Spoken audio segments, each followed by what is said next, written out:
Comme vous pouvez le constater aujourd'hui, il y a plein de personnes qui parlent de la publicité. À un moment, on ne sait même plus quelle stratégie ou quelle stratégie fonctionne. Donc, on peut se trouver un peu confus par rapport à tout ça. Raison pour laquelle je vais vous parler des top 10 des lois des médias buyers experts. J'espère qu'avec ces lois-là, ça vous permet de vous guider et de pouvoir prendre les meilleures décisions. Si tu ne me connais pas, je suis Ismaël Smoro, je suis commerçant. Ça fait maintenant 4 ans que je fais de l'e-commerce. Ici, je partage mon expérience d'e-commerce, mais j'aide aussi les e-commerçants à scaler leur boutique grâce à des stratégies qui sont hyper avancées sur Facebook. Alors, si tu es dans le cas, n'hésite pas. Tu peux juste prendre un appel à découverte, c'est entièrement gratuit. On va discuter sur ton business et voir dans quelle mesure je peux t'aider à véritablement aller de l'avant. Donc, je pense qu'on va y aller assez rapidement pour la vidéo.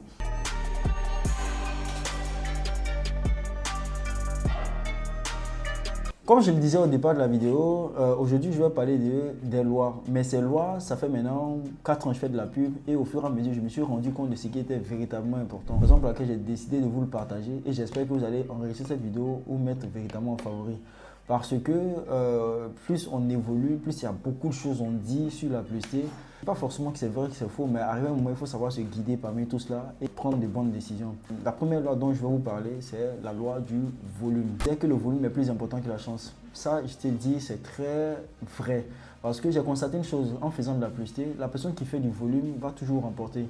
Si vous faites de la publicité et que vos concurrents, vous faites beaucoup plus de volume, c'est-à-dire que vous faites beaucoup plus de publicité que vos concurrents, vous allez gagner le game. Le fait de faire beaucoup plus de publicité, c'est comme vous tirez plusieurs fois sur une cible. Vous finissez par toucher la cible. Si quelqu'un fait une publicité, c'est-à-dire qu'il fait une créative, une campagne Facebook, il fait peut-être une créative par semaine ou 3 créatives par semaine, et vous testez peut-être 14 créatifs par semaine ou 7, une dizaine de créatifs par semaine, il y a de fortes chances que vous allez forcément le dépasser parce que quand vous faites beaucoup de volume, vous arrivez toujours à, je pense la majeure partie des cas, vous arrivez à atteindre vos objectifs. La deuxième loi, la vérité est plus importante que la technique. Ça, je le dis ça tout le temps. Ce que vous devez comprendre, c'est que Facebook va toujours évoluer. Aujourd'hui, on était avant sur l'ABO, on est allé sur la CBO, on est allé aujourd'hui sur l'Advantage. On ne sait pas quoi demain, généralement, qu'est-ce qu'ils feront. Mais s'il y a une chose qui ne change pas, c'est bien évidemment la vérité. La vérité, c'est la psychologie, l'influence, les triggers qu'on appelle les déclencheurs, la compréhension du cerveau. C'est les choses qui n'ont pas évolué, c'est le marketing de manière générale. Donc, s'il y a une chose sur laquelle vous devez vous appuyer, et ce que j'ai compris vraiment et à mon temps, si une chose que vous devez vous appuyer, c'est bien évidemment le fait de comprendre l'humain. Ça, c'est une vérité profonde parce que l'humain change très difficilement. Les techniques vont changer, les approches vont changer, mais s'il y a une chose qui ne change pas, c'est bien tout ce qui concerne l'influence. Raison pour laquelle les livres qui ont été écrits des années comme Influence et Manipulation ou toutes ces choses-là fonctionnent jusqu'à aujourd'hui parce que l'être humain ne fonctionne pas. Si vous voulez être extrêmement bon dans ce game, vous devez lire ces bouquins, vous devez être bon en marketing, vous devez savoir influencer les gens, vous devez comprendre comment les gens fonctionnent dans leur raisonnement. Ce sont des choses qui vont permettre d'être très bon, même si aujourd'hui Facebook n'est pas là. Si vous allez sur TikTok, vous allez pouvoir toujours tirer votre épingle du jeu parce que vous êtes basé sur des vérités, pas sur des... La troisième loi, lorsqu'on est média buyer expert, c'est de garder toujours la tête froide. Pourquoi? L'émotion ici ne fait pas partie de la prise de décision d'un média buyer. Un média buyer est analytique, un média buyer garde la tête froide, un média buyer prend des décisions avec des données, pas avec des émotions. La publicité n'a pas fonctionné, il y a une raison pour laquelle elle ne fonctionne pas. Tout ce qu'on doit faire, c'est de regarder pourquoi ça ne fonctionne pas et de prendre des décisions appropriées. C'est tout ce que vous pouvez faire. Vous ne lisez pas dans une boule de cristal pour savoir si la publicité, celle ou celle, va marcher. C'est impossible. Personne ne peut prédire la réussite d'une publicité. Tout ce qu'on peut faire, c'est de rester calme, d'observer les publicités, de regarder ce qui n'a pas marché et de prendre des décisions en fonction de cela. La quatrième loi est l'une des lois aussi d'une extrême importance. C'est bien évidemment connaître son client. Aujourd'hui, celui qui est plus proche de son client gagne le jeu. Si vous êtes réellement proche de votre client, vous allez avoir beaucoup plus d'arguments pour pouvoir faire vos publicités. Vous allez avoir beaucoup plus d'angles marketing sur lesquels vous pouvez vraiment vous baser. Vous allez le satisfaire beaucoup plus et aussi vous allez être au contact de ses plus grands désirs. Vous allez comprendre fondamentalement les raisons pour lesquelles ils achètent. La raison pour laquelle, quand vous êtes média buyer, vous devez appeler souvent vos prospects, que vos clients, pour leur poser des questions. Ou vous-même, vous pouvez souvent faire des livraisons afin de comprendre, afin de poser des questions aux gens pour comprendre fondamentalement pourquoi ils ont acheté ce qu'ils ont acheté. C'est là où vous allez comprendre aussi des axes que vous n'avez pas peut-être pris, c'est-à-dire que prêtez attention. C'est vrai, vous pouvez aller sur ChatGPT et tout ça. Mais s'il y a une chose qui est véritablement importante, comme on a tendance à le dire, l'eau froide sort de la bouche du poisson. C'est-à-dire, si vous causez bien avec vos clients et vous avez de ces informations-là, vous allez voir que vous allez améliorer votre capacité à convaincre les gens d'acheter vos produits. Donc, c'est très important d'avoir une connaissance assez profonde. Vous n'avez même pas idée des informations que vous n'avez pas sur vos clients. Il y a des gens qui vont se limiter seulement à des informations de base. Or, plus vous savez sur vos clients, plus vous allez vendre vos produits. Donc, c'est très important d'avoir cette approche. C'est très important de faire des recherches, de toujours rechercher pourquoi est-ce que mon client réellement, quand il s'achète le produit. Ça va vous aider à améliorer grandement votre manière de communiquer et aussi votre manière, c'est-à-dire que votre taux de conversion sur vos différentes publicités sur Facebook. La cinquième chose aussi, qui est l'une aussi des plus importantes que j'ai constaté récemment, quand les publicités ont commencé à être la chose la plus importante dans la publicité sur Facebook Ads, c'est une phrase que Ogilvy avait dit que l'accroche est plus importante que l'offre. La manière dont vous attirez l'attention est plus importante même que votre produit. Ça, c'est des choses au départ, je n'avais pas pris vraiment attention à cela, mais c'est aujourd'hui plus que jamais que l'attention est quelque chose d'extrêmement important. Si vous avez une publicité, vous devez faire de telle sorte que le début de votre publicité, l'accroche de votre publicité soit très important parce que ça va déterminer la réussite. Si vous avez une capacité de pouvoir attirer l'attention peut-être de 1000 personnes, vous allez voir, ça sera plus facile pour vous de convertir au moins une partie des gens. Mais si au départ même de votre publicité, vous n'arrivez pas à attirer énormément de personnes, vous n'avez pas fait beaucoup de ventes. Donc, c'est très important d'avoir des très bonnes accroches, d'avoir des hooks, comme on le dit, de très bons hooks qui vont vous permettre véritablement d'attirer l'attention d'énormément de personnes et maintenant essayer de convertir cette attention-là. Donc, l'attention, c'est le nerf. Donc, votre capacité à attirer l'attention détermine aussi votre réussite aussi sur la publicité. La sixième loi, c'est une loi où vous devez absolument connaître vos chiffres. Vous devez connaître votre CPM. Votre CPM de moyenne, c'est quoi?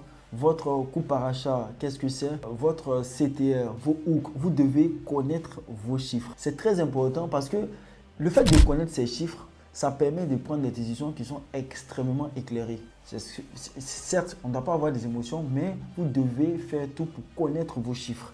C'est très important parce que comme on a tendance à le dire, les hommes montrent, mais les chiffres ne montrent pas. Donc, mieux vaut prêter attention aux chiffres. C'est la meilleure, ce sont les métriques qui vont vous permettre d'exceller et de pouvoir prendre des décisions beaucoup plus avisées. Donc, la base, tout bon média buyer doit avoir la capacité, certes de lire, mais de connaître aussi ces chiffres afin véritablement de pouvoir prendre des décisions beaucoup plus avisées. La septième loi en média buying, et ça je me suis rendu compte récemment, c'est de modéliser ce qui fonctionne. Vous savez, lorsqu'on fait de la publicité, on va faire énormément de créatives pour pouvoir tester. Mais souvent, une créative qui fonctionne, qu'est-ce qu'on va faire? On va la tester pendant un mois, elle fonctionne. Quand elle arrête de fonctionner, on laisse et on passe à une autre créative. Ce que vous devez faire, c'est de la modélisation. La modélisation, c'est quoi? Vous devez itérer cette publicité-là, c'est-à-dire faire des variantes de cette publicité. Vous allez d'un type de publicité qui marche, vous allez faire des variantes de cette publicité en gardant la même structure, mais en changeant certains éléments dedans. Et faites la publicité de telle sorte que vous allez itérer la publicité.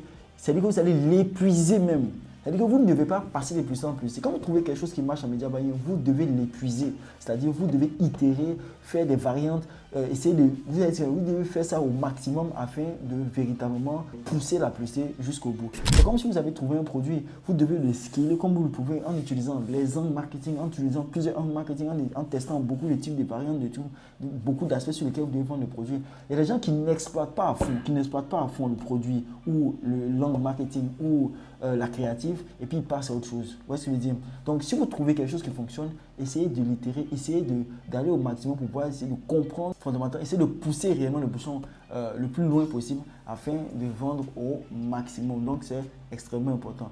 Modéliser, itérer énormément et vous allez voir que vous êtes limité dans la vente de vos produits, le type de variantes que véritablement vous pouvez faire par rapport aux produits en question. Donc, c'est très important d'itérer. La huitième loi, ça c'est une loi, je sais que la majeure partie des gens ne vont pas forcément aimer, c'est de ne pas avoir peur de dépenser. Il y a des gens qui n'arrivent pas à scaler pour la simple bonne raison qu'ils ne mettent pas de budget adéquat. Ils vont fonctionner, ils font du 7$ et ils se rendent compte qu'ils vendent, mais quand ils vont scaler, ils vont avoir peur d'augmenter leur chiffre parce qu'ils ne veulent pas dépenser. Quelqu'un qui vend 1 million ou bien quelqu'un qui vend 10 millions n'ont pas les mêmes types de dépenses. Donc, si vous voulez monter c'est-à-dire que vous voulez monter en volume, vous devez augmenter vos chiffres. Vous voulez augmenter vos chiffres, c'est normal que vous devez augmenter votre coût publicitaire. Donc, n'ayez pas peur de dépenser quand ça fonctionne. Il y a beaucoup qui restent stagnants pour la simple bonne raison qu'ils ont peur de dépenser.